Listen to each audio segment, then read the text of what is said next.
Live from New Delhi, you're watching DD India Live, India's voice to the world. I'm Mark Lynn. Namaskar. Coming up in the next 30 minutes.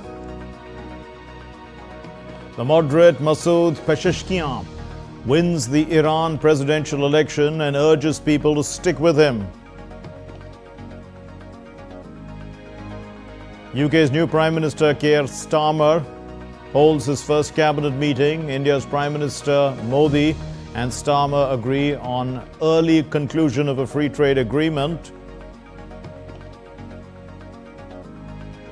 India-Russia joint venture delivers 35,000 AK-203 assault rifles to the Indian Army. The defense facility in Amethi town now fully equipped for the large-scale manufacturing of these rifles.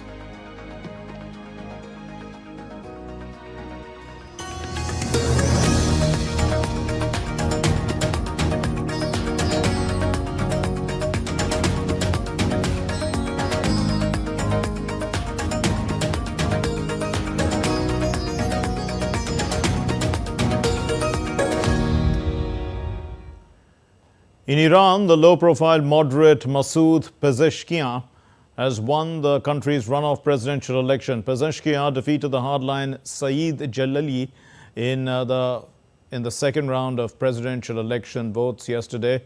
And the runoff on July 5, it followed a June 28 ballot with historically low voter turnout, when over 60% of the Iranians voters had abstained from the snap election for a successor to Ibrahim Raisi following his death in a helicopter crash.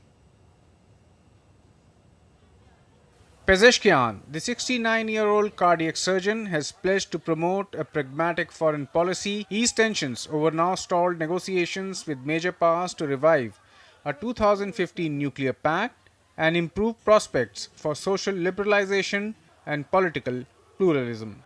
He managed to win with a constituency whose core was believed to be the urban middle class and young. The total number of votes from within and outside the country is 30 million in the following order. Mr. Masood Pezeshkian had 16,384,403 votes, and Mr. Saeed Jalili had 13,538,179 votes. Based on this, Mr. Masood Pezeshkian is introduced as the elected person of the 14th round of the Islamic Republic of Iran's presidential election. Pezeshkian's views offer a contrast to those of Raisi, a Khomeini protege who took a tough stance in now moribund negotiations with major powers to revive the nuclear deal. Pezeshkian has vowed to revive the flagging economy beset by mismanagement, corruption, and US sanctions. However, under Iran's dual system of clerical and republican rule, the power to shape key state policies, including foreign and nuclear affairs, ultimately rests with Ayatollah Ali Khamenei, the nation's 85-year-old supreme leader, who is the final authority on top matters of the state. In TV debates and interviews, Pezeshkian too has promised not to contest Khamenei's policies. While the result is expected to have little impact on Iran's policies, the president will be closely involved in selecting the successor to Khamenei. Bureau Report, DD India. India's Prime Minister Narendra Modi has congratulated Masood Pezeshkian on being elected as the President of Iran. The Prime Minister of India quoted on X, and I quote, "Congratulations, Masood Pezeshkian, on your election as the President of the Islamic Republic of Iran. Looking forward to working closely with you to further strengthen our warm and long-standing bilateral relationship for the benefit of our people and the region." The UK Prime Minister Keir Starmer held his first cabinet meeting on Saturday following the UK election, where his Labour Party secured a landslide victory. Keir welcomed his new team and outlined the government's mission to restore Britain to the service of the working people. Keir got straight to work on Friday as he met King Charles and was formally named Prime Minister, assembling the country's first Labour cabinet in 14 years. The Prime Minister confirmed Rachel Reeves as the first woman Chancellor and Angela Rayner as the Deputy Prime Minister. In a press briefing, Starmer said that the work of the new government has already started. He said also that the dust settles after the election and it's clear that what's expected of the government and its mandate to change the country. At the Cabinet meeting, I also discussed mission delivery, how we would put into action the plans that we had set out in our manifesto, and that we will have mission delivery boards to drive through the change that we need, and that I will be chairing those boards to make sure that it's clear to everyone that they are my priority in government. And I reminded the entire Cabinet that we will be judged on actions, not on words. When India's Prime Minister Narendra Modi spoke to his British counterpart Keir Starmer on Saturday, congratulating him on being elected as the Prime Minister of UK. Both leaders recalled the historic relations between the two countries. They reaffirmed their commitment to further deepen and advance the comprehensive strategic partnership between India and the UK. The two leaders agreed to work towards an early conclusion of a mutually beneficial India-UK free trade agreement, appreciating the positive contributions of the Indian community in socio-economic and political development of the UK. The two sides agreed to continue to promote close people-to-people ties. Prime Minister Modi also extended an invitation to Prime Minister Stama to visit India at the earliest. And DD India's Ollie Barrett sent us this report from London. All of the government ministers, the new government ministers assembled round that cabinet table, will be tasked with making sure that their immediate priorities can be worked on from day one. One of the key areas of focus will be the economy, and the new Chancellor, Rachel Reeves, is tasked with making sure that economic growth can return to the UK economy. The health service is going to be a key focus. The new Health Secretary, Wes Streeting, said that the Health Department needed to accept that the NHS, the National Health Service, is broken, in his words, and view it in that way as the new government minister and his team get to work on it. So, as I say, a real attempt to make sure that the government can hit the ground running from day one. We also will have a press conference from the Prime Minister later, and that is an attempt, according to government Labour sources, to show that this is a government that is slightly different in tone from previous administrations and is accountable in a way that certainly Labour believe that some previous government administrations have not been. France will head to legislative runoff election on Sunday as voters face an uncertain political future. The leading far right is unsure of garnering enough National Assembly seats for an absolute majority, which can result in a political deadlock. Marine Le Pen's Eurosceptic anti-immigration national rally topped the parliamentary election's first round, opening the prospect of the far right leading a French government for the first time since World War II, in fact, whereas striving to impede the far right's France's political parties have scrambled to form an alliance. Earlier, French Prime Minister Gabriel Attal and Culture Minister Rachida Dati joined a presidential party candidate on the last day of campaigning on Friday to drum up support ahead of this cliffhanger runoff. Parties across the political spectrum urge France voters to vote massively on Sunday. The difference between us and the others is that we are not ready to promise everything and anything to be elected. If you listen to the opposition parties, we could reduce all the VAT rates, remove taxes, raise all spending, and do it all like magic. But in reality, these are lies. They are lying to the French. The day after will be terrible. Let me tell you, we are proposing a program that is credible, serious, and ambitious for the French. Well, the far-right National Rally is set to be the biggest party in Parliament based on the polls ahead of the second round of the French general election on Sunday. And if they win an outright majority, France would have its first far-right government since the Second World War. But the rival parties on the left and the centre hope that their voters can come together to block the national rally's path to power. Ross Cullen reports.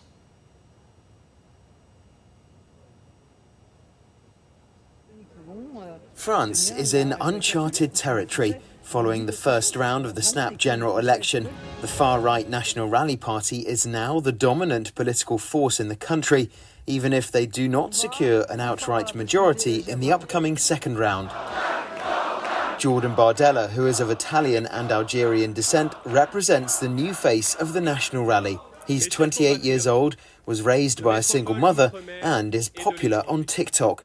But for Jordan Bardella to be Prime Minister, in the event that the far right wins an absolute majority, there would have to be a so-called cohabitation agreement of power sharing between him and the anti-far right centrist President Macron. And Emmanuel Macron's once powerful Renaissance party is fading from view, projected to come third in the second and final vote.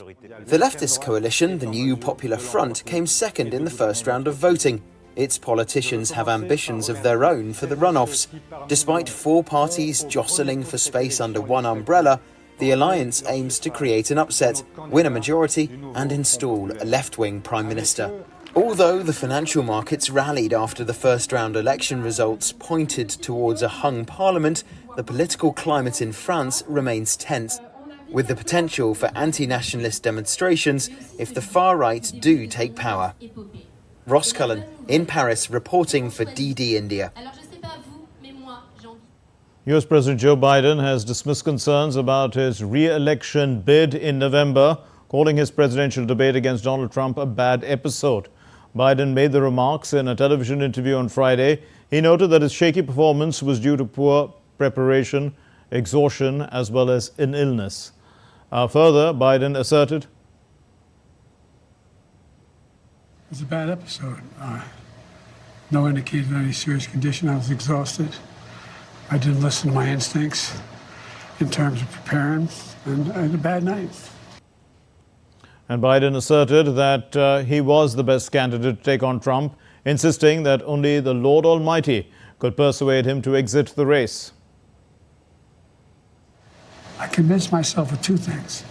I'm the most qualified person to beat him, and I know how to get things done. Well, yeah, sure. Look, I mean, if the Lord Almighty came down and said, "Joe, get out of the race," I'd get out of the race. The Lord Almighty's not coming down. Well, Biden's comments came after his Democratic Party leaders urged him to step down. This is after low approval ratings. Now, in Nepal, Prime Minister Pushpa Kamal Dahal will seek a vote of confidence in the House of Representatives on July 12. The last few days have been stressful for the Nepalese government as the CPN-UML, the largest party in the Dahal government, withdrew its support on Wednesday following a deal with the Nepali Congress to form a new coalition. While on Friday, Janata Samajwadi Party, JSP, withdrew its support as well from the government. Now, if the Prime Minister fails to win this vote of confidence on July 12, he will have to resign. Due to frequent changes in the ruling coalition, it will be Dahal's fifth floor test after being appointed Prime Minister on December 25, 2022. Now, still to come here on DD India Live. India's budget session and the Union Budget 2024-25 will be presented in the Lok Sabha on the 23rd of this month. Hamas accepts a US proposal to begin talks on releasing Israeli hostages. And a dam breach in central China leads to floods. Several provinces have been inundated.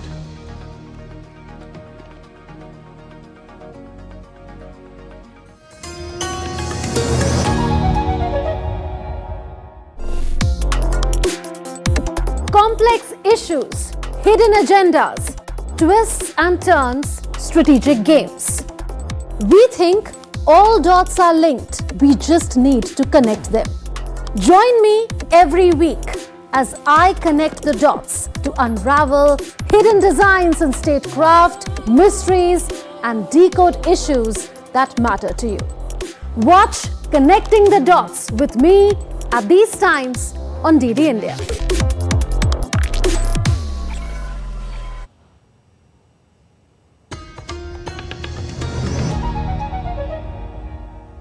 You're watching DD India Live. I'm Mark Lynn.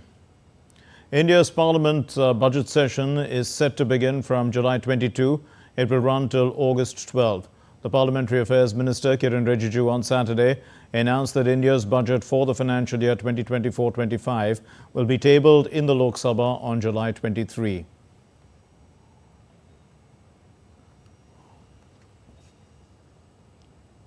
Ahead of Prime Minister Narendra Modi's arrival in Moscow for the 22nd annual summit, DD India correspondent Jessica Taneja spoke with Mansi Parashar of the Russian International Affairs Council about the expectations and anticipation from this visit. Let's listen.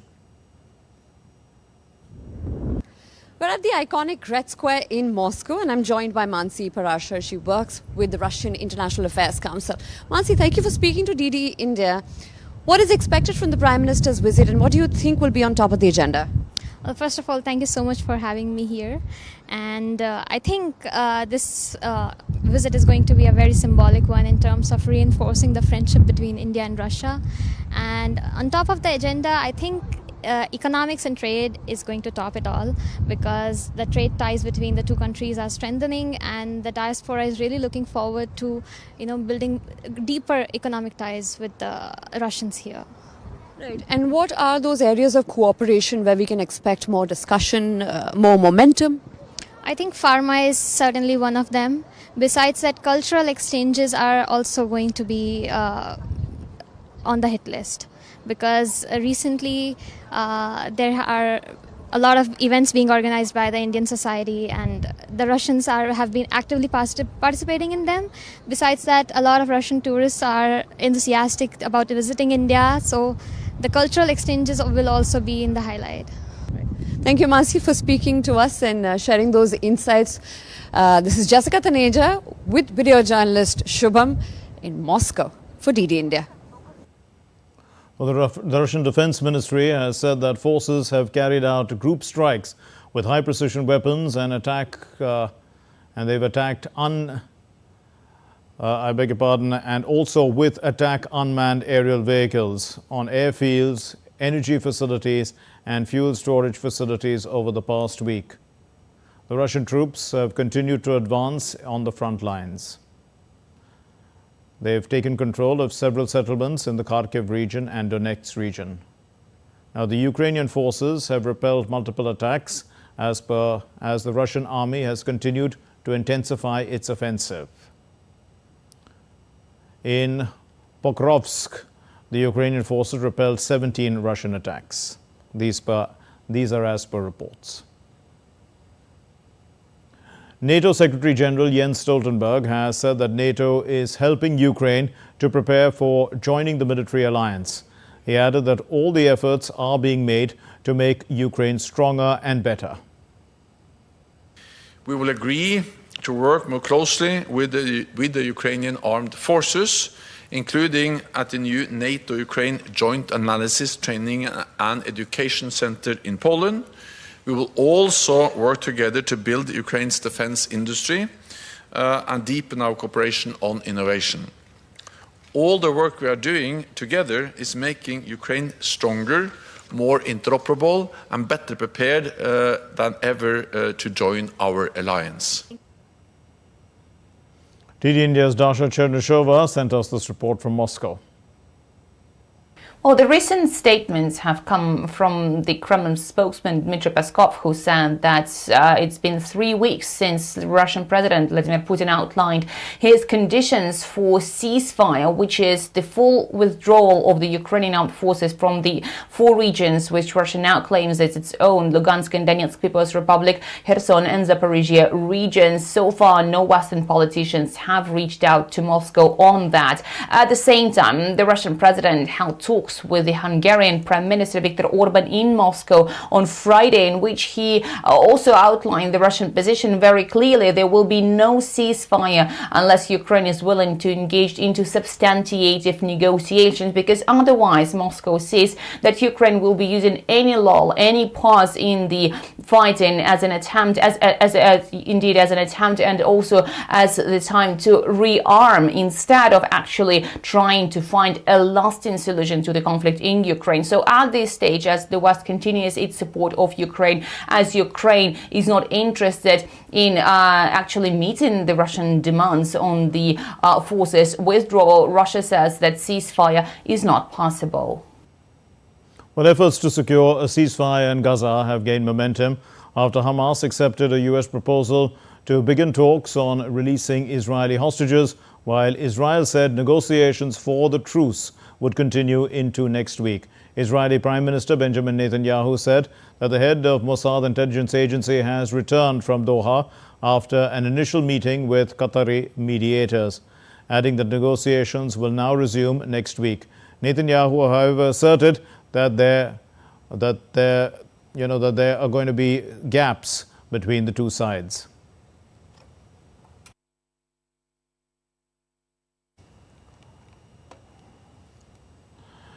The U.S. says that it will send more than 80 of its newest and most advanced fighter jets to Japan as part of a $10 billion modernization plan. And the upgrade comes amid growing tensions in the region. Tony Waterman reports. The Pentagon says it will deploy 36 F-15EXs and 48 F-35A aircraft at different bases in Japan. These are some of the most advanced fighter jets, not only in the U.S. arsenal, but in the world. The F-15EX has several superpowers. It is the fastest fighter jet in the world, and it can carry more missiles, up to 12 advanced medium-range air-to-air missiles. And those missiles can be fired accurately from a much further distance, helping to keep the jets undetectable and also the pilots safe. This transition to Japan, though, won't take place overnight. The Defense Department says it will take several years to rotate these fighter jets in, but officials say it's meant to bolster regional deterrence and strengthen peace and stability in the Indo-Pacific region. Now, no country was named in the announcement, but experts say this upgrade is meant to send a message to China, Russia, and North Korea. Japan is locked in territorial disputes with Russia in the north and China in the East China Sea. North Korea has fired ballistic missiles over Japan and is stockpiling weapons. And Japan's southern island of Okinawa is only about 700 kilometers from Taiwan, which Beijing has said it wants to reunite with the mainland, even by force. Now, the U.S. maintains a very large presence in Japan. Roughly 54,000 military personnel are stationed there, which is the highest number of any overseas placements. Tony Waterman in Austin, Texas, reporting for DD India. About 5,700 residents relocated after a dam breach in central China's Hunan province. Continuous heavy rainfall has caused waters to breach a dam in China's second largest freshwater lake. Meanwhile, 5 people were killed and 88 injured after a tornado hit eastern China's Shandong province on Friday. And more news from India now. India's President Draupadi Murmu conferred 10 Kirti Chakras and 26 Shaurya Chakras to personnel of the Armed Forces Central Armed Police Forces as well as State and Union Territory Police. For the first time in the history of Jammu and Kashmir Police, 5 Shaurya Chakras, India's third highest peacetime gallantry award, were bestowed upon 5 personnel for their courage and bravery while serving the nation. The Archaeological Survey of India is working in southern Laos to restore a religious complex of the Khmer architecture, Watpa, and this is in fact to showcase the shared culture between the two countries that spread throughout the Southeast Asian region thousands of years ago. The Watpa Hindu temple, it's believed to be over 1,000 years old. It's also listed as a UNESCO World Heritage Site. The Amarnath Yatra has been temporarily suspended on the Pahalgam route as well as the Baltal route. This is to the Holy Cave Shrine on Saturday because of heavy rainfall Over 100,000 pilgrims have offered prayers at the holy shrine since the Yatra commenced on June 29 this year, with the twin base camps in the valley. And sports news now. India restricted Zimbabwe to a below-par score of 115 for 9. This is the first T20 international match being played in Harare. The Indian captain Shubman Gill won the toss. He fielded first. The decision immediately paid dividends. The hosts lost 2 quick wickets within the first 6 overs itself. And after the Zimbabwe captain Sikandar Raza and Dion Mayers then tried to resurrect their innings, but the Indian bowlers got the better of both of them. The hosts kept losing wickets in a cluster. The spinner Ravi Bishnoi took 4 wickets. Washington Sundar grabbed 2 scalps, and the Indian team has handed debut caps to 3 players, and they are Abhishek Sharma, Dhruv Jurel and Riyan Parag. So India is playing, in fact, this 5-match T20 series in Zimbabwe. That's all we have in this edition of DD India Live. Let's know your thoughts on the news of the day. And for those of you on the go, let's, get the latest news for you from India and across the world through the DD India mobile app. You just have to download it by scanning on the QR code. We'll be back with more news as it breaks here on DD India. I'm Mark Lynn. From all of us here in Delhi, thanks very much for watching DD India Live. Namaskar.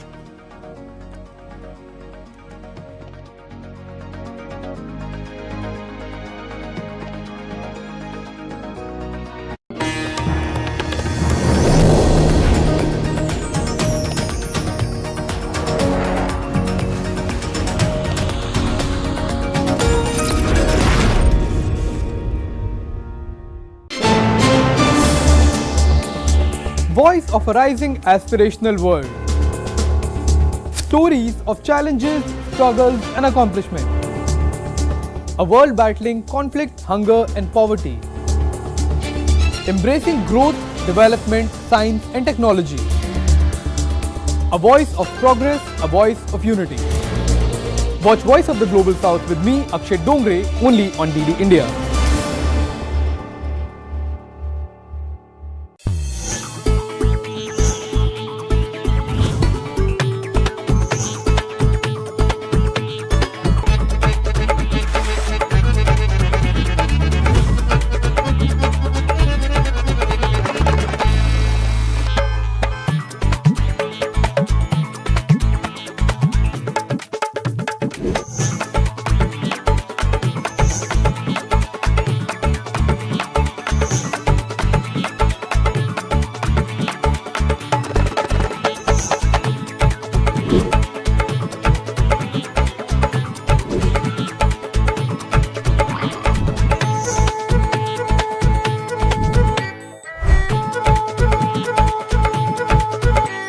Welcome to Jaipur.